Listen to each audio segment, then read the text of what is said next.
Buenas tardes, buenas tardes. Buenas tardes, profe. Buenas tardes, profe. Hola, hola. Prendan cámaras, por favor. Les encargué que vieran el video, ¿verdad? De movimiento circular uniforme. El que agregué en la tarea número 6. ¿Sí vieron el video? ¿O se hicieron? Újole. Con las poquitas caritas que estoy viendo. Prendan cámaras. ¿Dónde están los demás? Aranza, ¿viste el video? No, yo no lo vi. Yasmín. Hijos, no puede ser. ¿Les encarga algo uno? Bueno, ahorita estoy procesando el video de la clase anterior, que es de matemáticas.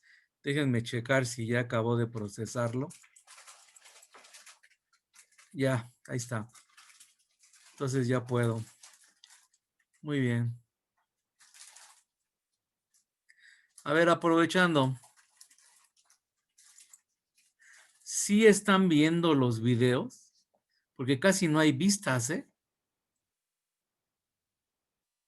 Bueno. Los de YouTube sí, yo sí los veo. Sí, yo también, profe, para sacar mis apuntes más bonitos. Igual, profe. Sí los Bueno, veo. más bonitos tus apuntes, sí, cómo no. Han de estar bonitos a secas, pero para que estén más bonitos, ¿no? Bueno, Exacto. ok.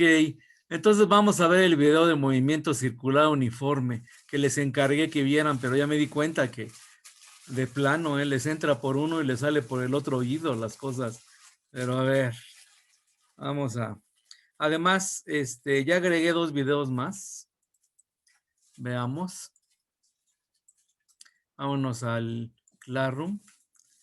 Movimiento circular uniforme. Hoy va a ser día de ver videos. También vamos a ver leyes de Kepler.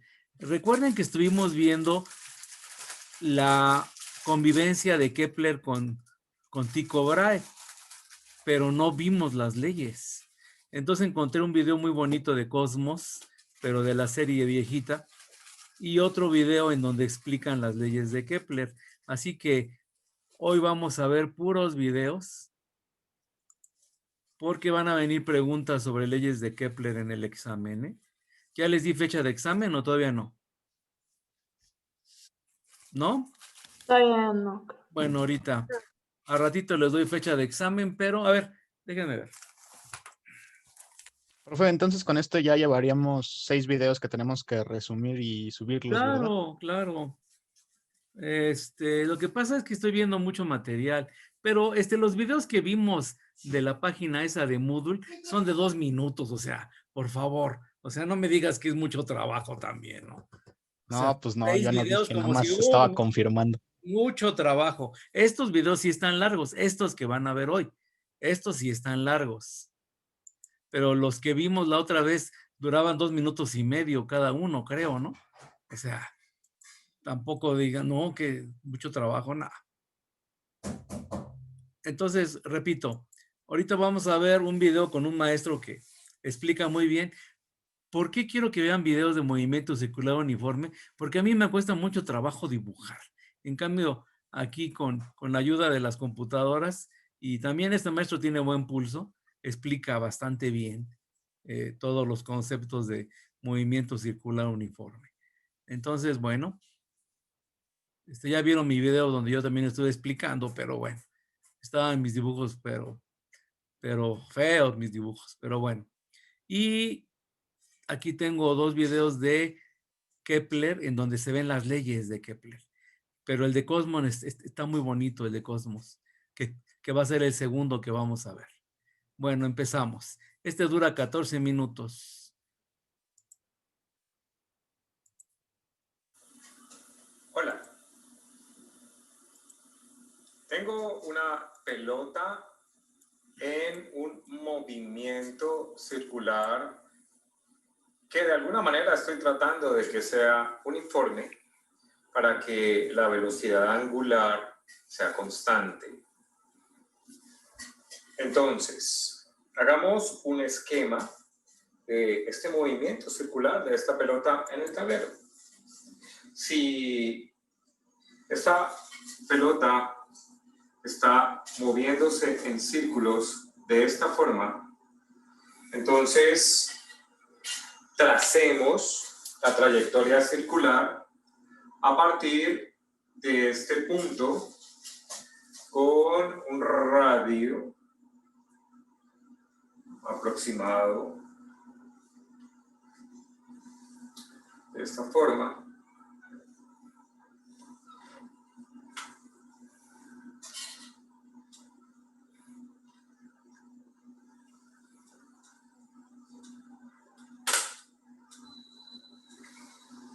Bueno.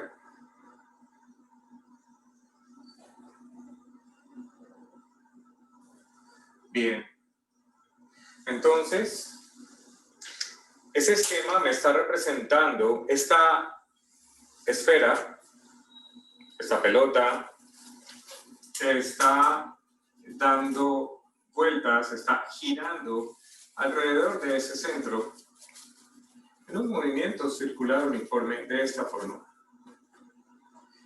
Esa línea roja me está representando la trayectoria de esa pelota.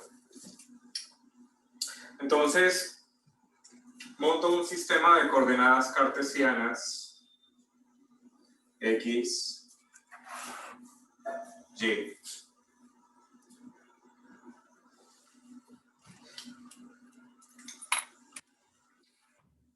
Si la pelota está en este punto, esto representa la masa de la pelota. Entonces, la distancia que hay de ese punto al centro es el radio. Al pasar el tiempo, hay un ángulo θ que describe al pasar el tiempo.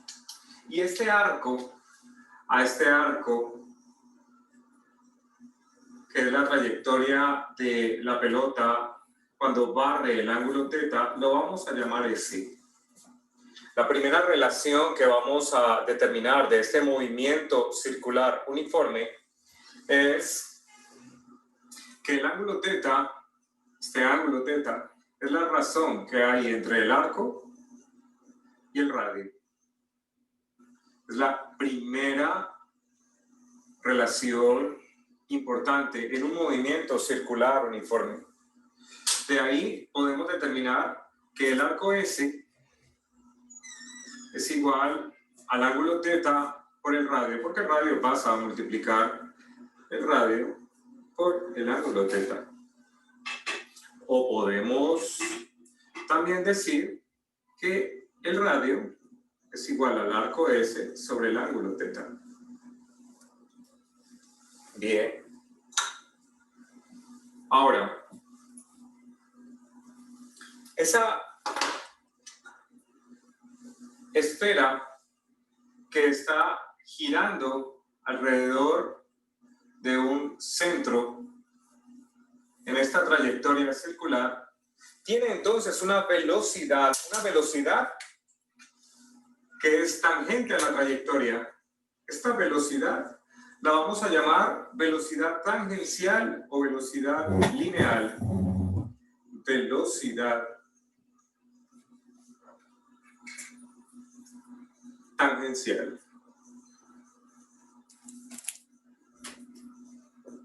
Es la velocidad tangencial. ¿Y qué le pasa a esa velocidad tangencial?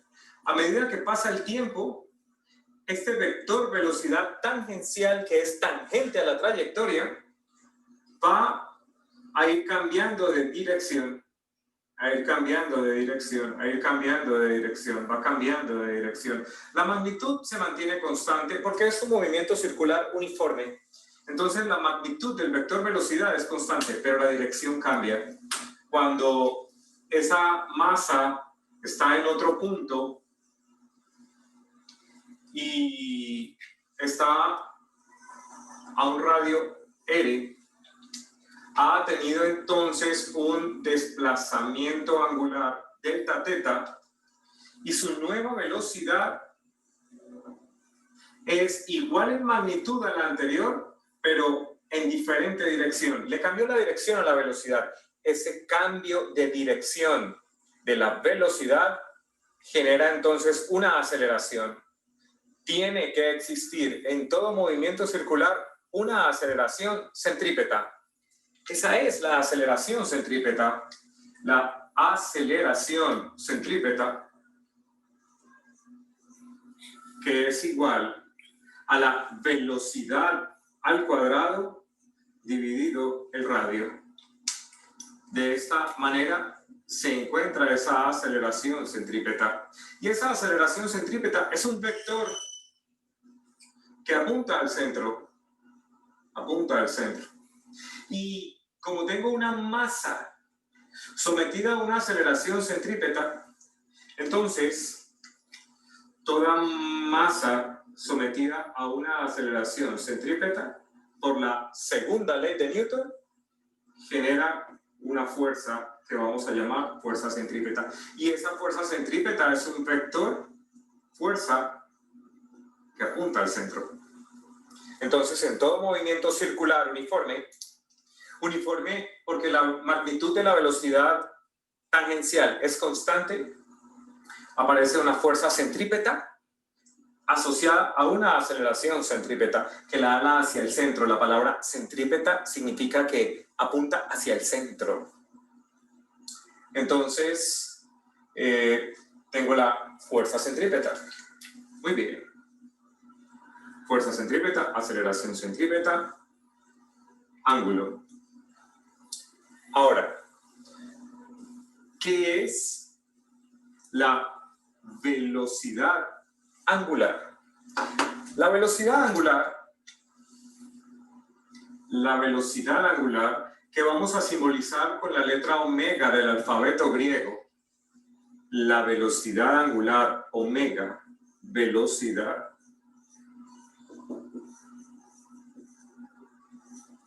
angular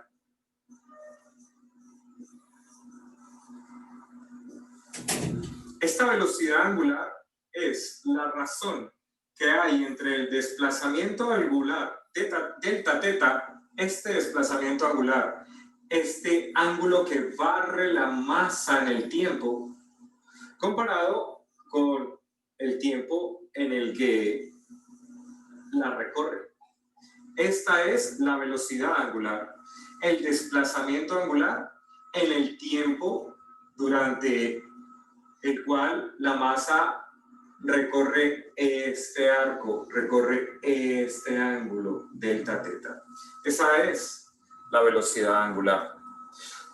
Toda masa en un movimiento circular uniforme, como esta esfera, dando este desplazamiento, tiene un tiempo en el que se demora en hacer un ciclo completo. A ese tiempo se le llama período. El período T como período es el tiempo que se demora esta masa en dar una vuelta entera. Entonces, si T es el período, aparece F como frecuencia.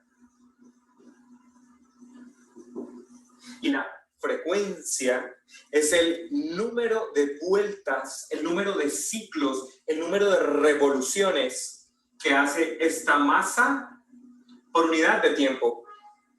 Cuando ese número de vueltas se hace por segundo, entonces la frecuencia se mide en hertz, que es la unidad de medida de la frecuencia en el Sistema Internacional de Medidas.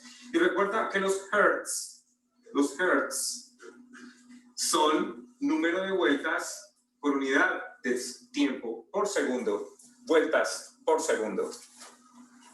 Así entonces, la velocidad angular la podemos determinar como una vuelta entera, un ángulo de vuelta entera que son 2 pi radianes, porque cuando hacemos un giro completo, hemos hecho un giro de 2 pi radianes.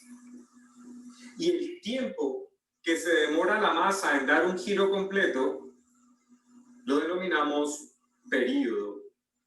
Entonces la velocidad angular se puede determinar como 2 pi radianes sobre período. Esa es entonces la velocidad angular en un movimiento circular uniforme. Ahora articulemos la velocidad angular con la velocidad tangencial. La velocidad angular con la velocidad tangencial están articulados diciendo que la velocidad tangencial es igual a la velocidad angular por el radio. Es igual. Esta velocidad tangencial es la velocidad angular por el radio. La velocidad angular en todo movimiento circular uniforme es constante. Significa que barre ángulos iguales en tiempos iguales. Esta velocidad angular es constante. Por lo tanto, esta velocidad tangencial es directamente proporcional al radio. Entre mayor sea el radio, mayor es la velocidad tangencial. Entre más lejos esté el centro de giro, mayor es su velocidad tangencial para conservar la velocidad angular, omega, constante. Esta es la relación que articula la velocidad tangencial con la velocidad angular. Estos, entonces, son los elementos de todo movimiento circular uniforme. En resumen,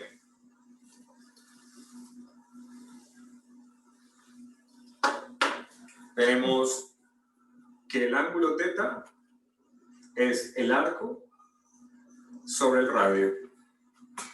Que la velocidad, que la aceleración centrípeta es la velocidad tangencial al cuadrado sobre el radio.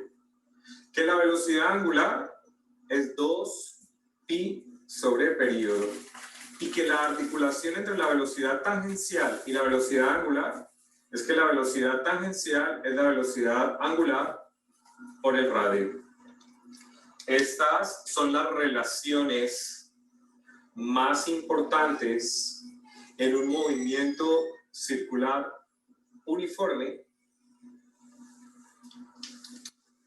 cuando una esfera, una masa, se mueve a una velocidad angular constante alrededor de un centro, como un disco, un CD, una rueda, la luna alrededor de la Tierra, asumiendo su trayectoria circular, aunque es elíptica. Se puede determinar el ángulo, la aceleración centrípeta, la velocidad angular y la velocidad tangencial. Espero entonces que esta definición de movimiento circular uniforme te haya servido. Escribe tus comentarios. Suscríbete a nuestro canal. Muy bien.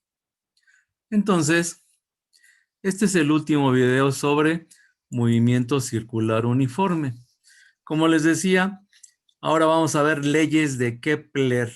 Recuerden que nada más vimos parte de la vida de Kepler con Tycho Brahe, pero ahora aquí viene algo más completo sobre la vida en general de Kepler, no nada más con Tycho Brahe. Quedan como 20 minutos de Zoom, entonces a lo mejor parto el video porque dura 29 minutos. A lo mejor cuando ya quede poco tiempo corto y salimos, ¿no? Para regresar de nuevo. Corre video.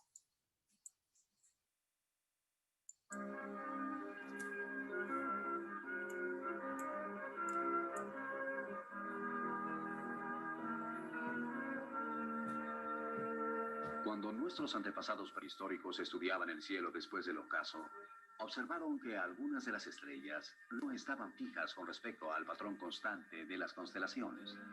Por el contrario, 5 de ellas se movían hacia adelante lentamente por el cielo. Después, retrocedían durante unos meses y volvían a avanzar, como si no pudieran decidirse. Nosotros las llamamos planetas. En griego quiere decir errantes. Estos planetas entrañaban un profundo misterio. La primera explicación era que se trataba de seres vivientes. ¿De qué otra forma podría explicarse su extraño comportamiento espiral? Más tarde se pensó que eran dioses y después influencias astrológicas incorpóreas. Pero la verdadera solución a este misterio es que los planetas son mundos, que la Tierra es uno de ellos y que todos giran alrededor del Sol de acuerdo con leyes matemáticas precisas. Este descubrimiento nos llevó directamente al moderno concepto de civilización. La combinación de imaginación y observación produjo la descripción exacta del sistema solar. Hasta entonces se pudo contestar la pregunta fundamental que está en la raíz de la ciencia moderna. ¿Cómo trabaja todo esto?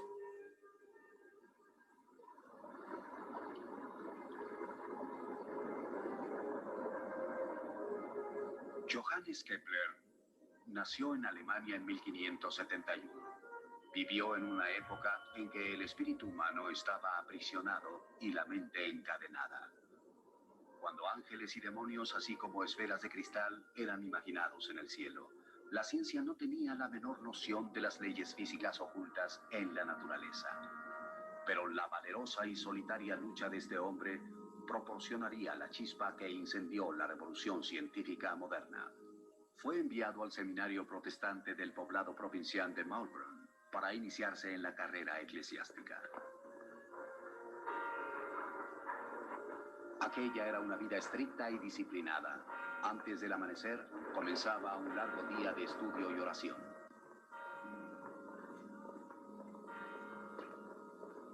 Era la época de la Reforma. Maulbronn era como un campo de entrenamiento educativo e ideológico donde adiestraban a jóvenes protestantes en el uso de armas teológicas contra la fortaleza del catolicismo romano.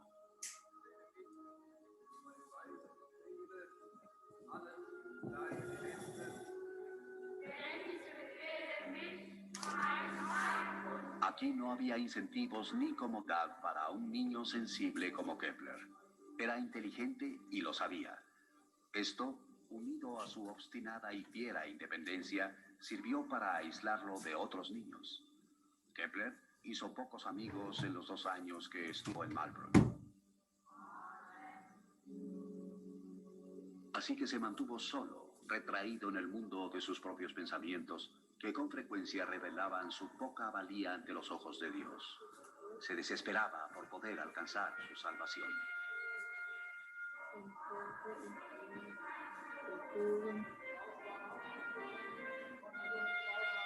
Pero para él, Dios era algo más que el castigo. Dios era también el poder creador del universo.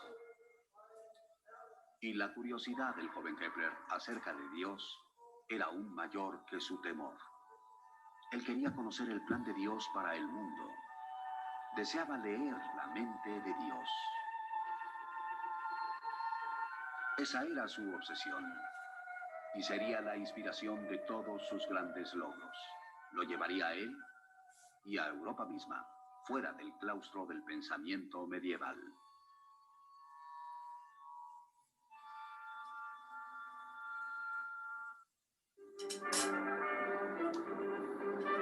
En 1589, Kepler abandonó Maulbronn para continuar sus estudios en la gran Universidad de Tübingen.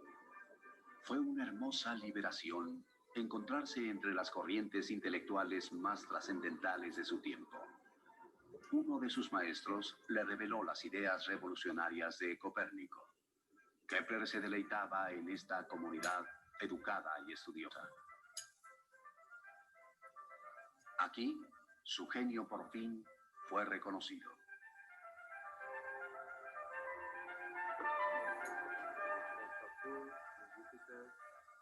Kepler no llevó a cabo su ordenación después de Tübingen. En cambio, y para sorpresa suya, fue llamado a Graz, en Austria, para convertirse en maestro de matemáticas.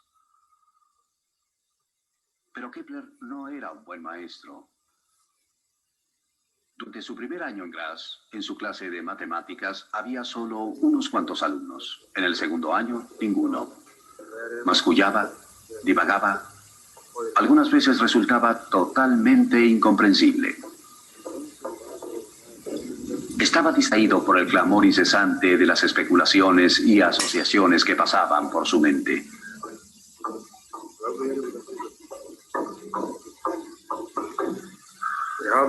Y una agradable tarde de verano, cuando sus estudiantes anhelaban ya terminar con la lección, tuvo una revelación que alteraría radicalmente el curso del futuro de la astronomía y del mundo.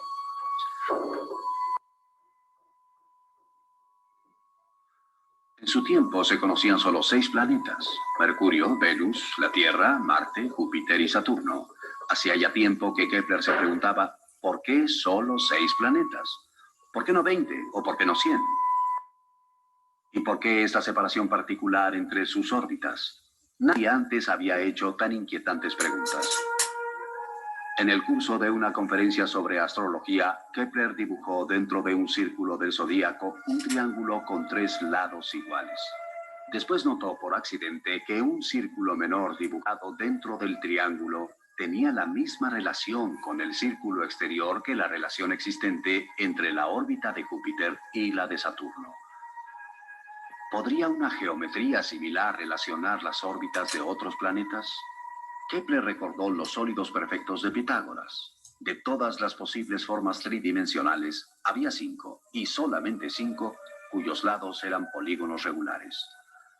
Él creyó que los 2 números tenían relación, que la razón por la que solo había 6 planetas era que únicamente había 5 sólidos regulares.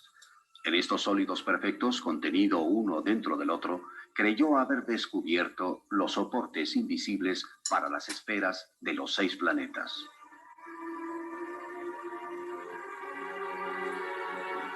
Esta relación entre geometría y astronomía solo admitía una explicación: la existencia de un dios matemático.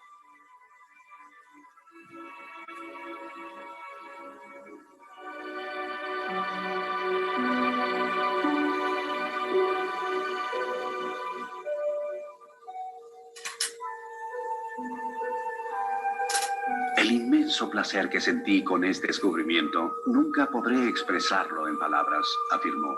Ahora Young no desesperaba en mi labor. Pasaba días y noches en trabajos matemáticos hasta poder comprobar si mi hipótesis concordaba con las órbitas de Copérnico o si por el contrario mi gozo se desvanecería en el aire.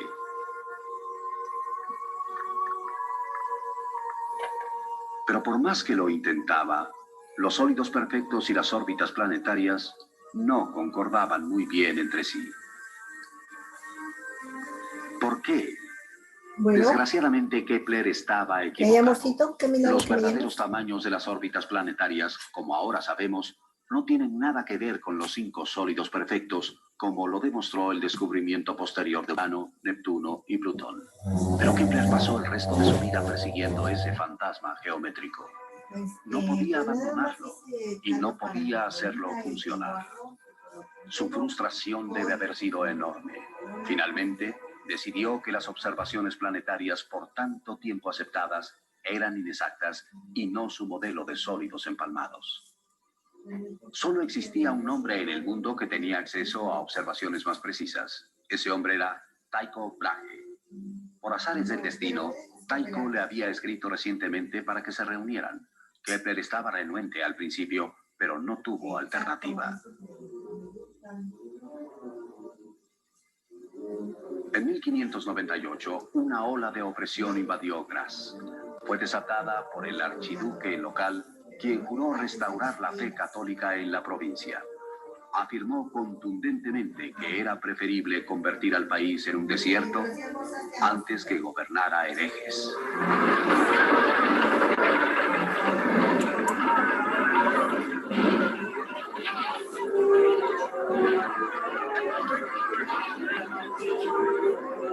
La escuela de Kepler fue cerrada. Fueron prohibidos los cultos y el canto de himnos, así como la posesión de libros de tendencia herética. Los que se rehusaban a convertirse al catolicismo eran multados con el 10% de sus bienes y exiliados del país bajo pena de muerte. Kepler optó por el exilio. Nunca aprendí la hipocresía. Soy sincero en mi fe. no juego con ella.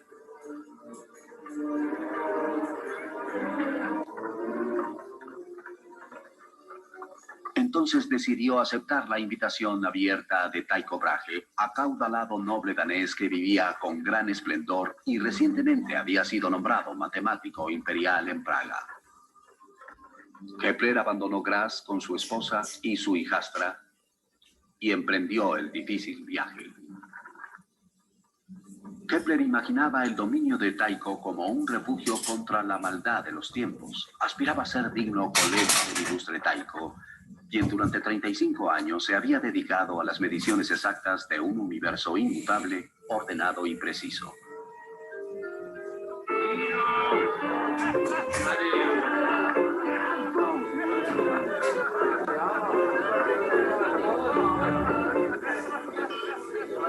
Pero la corte de Tycho distaba mucho de ser lo que Kepler había imaginado.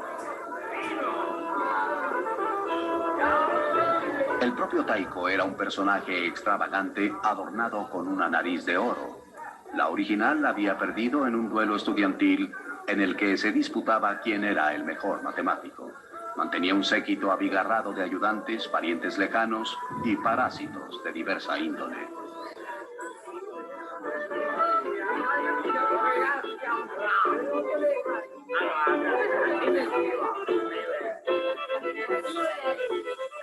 Kepler no soportaba la interminable juerga. Estaba impaciente por ver los datos Tycho, pero este solo le daba fragmentos aislados.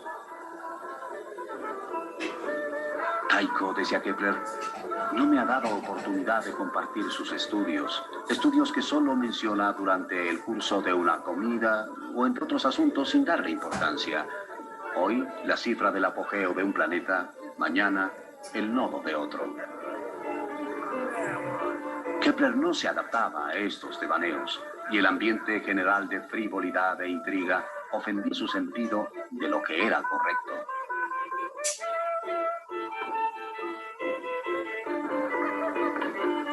La burla cruel de la que era objeto lo deprimía y entristecía. Mi opinión de Tycho es esta, decía. Es enormemente rico, pero no utiliza esa riqueza debidamente. Tycho posee las mejores observaciones, también tiene colaboradores, pero le falta el arquitecto que pueda utilizar todo esto.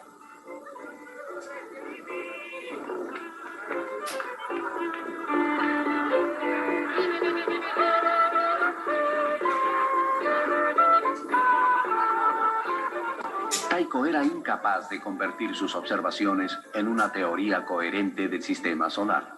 Sabía que necesitaba la ayuda del brillante Kepler.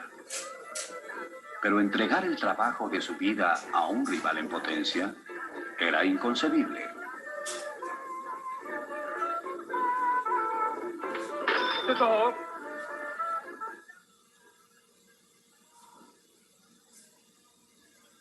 Tycho era el genio de la observación más grande de la época, y Kepler era el teórico más grande.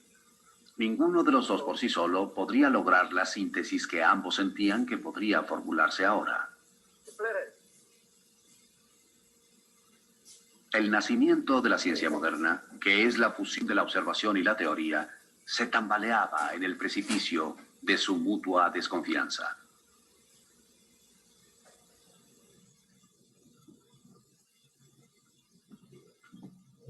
Necesito moler.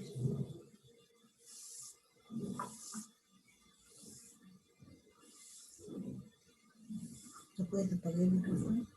Ambos reñían con frecuencia y luego se reconciliaban. Hasta que unos meses más tarde, Tycho murió víctima de su habitual exceso en el comer y en el beber.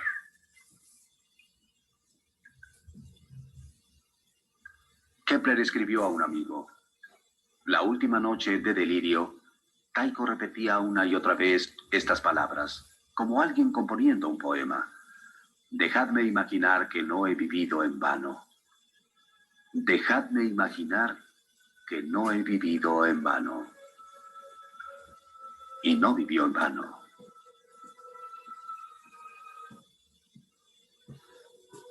Finalmente, después de la muerte de Tycho, Kepler consiguió que la renuente familia le entregara las observaciones del genio, tales como observaciones del movimiento aparente de Marte a través de las constelaciones obtenidas durante un periodo de muchos años. Los datos de unas cuantas décadas previas al invento del telescopio eran sin duda los más precisos que se tenían hasta esa fecha. Kepler trabajó con apasionada intensidad para entender las observaciones de Tycho. ¿Cuáles movimientos reales de la Tierra y de Marte alrededor del Sol podrían explicar con la precisión de medidas el movimiento aparente de Marte en el cielo visto desde la Tierra? ¿Pero por qué Marte? Porque Tycho le había dicho a Kepler que el movimiento aparente de Marte era el más difícil de reconciliar con una órbita circular. Después de años de cálculos pensó haber encontrado los valores correctos para una órbita circular de Marte que igualaba 10 de las observaciones de Tycho con diferencia de 2 minutos de arco. Sabemos que hay 60 minutos de arco en un grado angular y, por supuesto, 90 grados del horizonte al cenit. Así que unos cuantos minutos de arco son difíciles de medir, especialmente sin telescopio. Pero el gozo de Kepler por el descubrimiento pronto se tornó en tristeza, porque otras 2 observaciones de Tycho eran incompatibles con su órbita por más de 8 minutos de arco. Kepler escribió entonces: si hubiera creído que podríamos ignorar esos 8 minutos, hubiera cambiado mi hipótesis. Pero ya que no era permisible ignorarlo, sin duda esos 8 minutos dieron paso a una reforma completa de la astronomía. La diferencia entre una órbita circular y la verdadera órbita de Marte solo podía distinguirse por medición precisa y con una aceptación valerosa de los hechos. Kepler estaba profundamente molesto por tener que abandonar la órbita circular. Esto sacudió su fe en Dios, como el creador de una geometría celestial perfecta. Habiendo aseado el establo de la astronomía de círculos y espirales, dijo, se había quedado con solo un sucio montón de estiércol. Intentó varias curvas ovaladas y siguió calculando. Cometió errores aritméticos que, de hecho, le hicieron desviarse de la solución correcta. Meses más tarde. Muy bien, ya va a acabar el tiempo del Zoom. Ahorita les paso la segunda parte. Denme 3 minutos, por favor, en lo que proceso esta parte del video. Y ahorita vemos la parte final de este video y vamos a ver las leyes manejadas matemáticamente en el otro video. ¿Ok? Entonces nos salimos y regresamos en 3 minutos. ¿Estamos de acuerdo? Sale.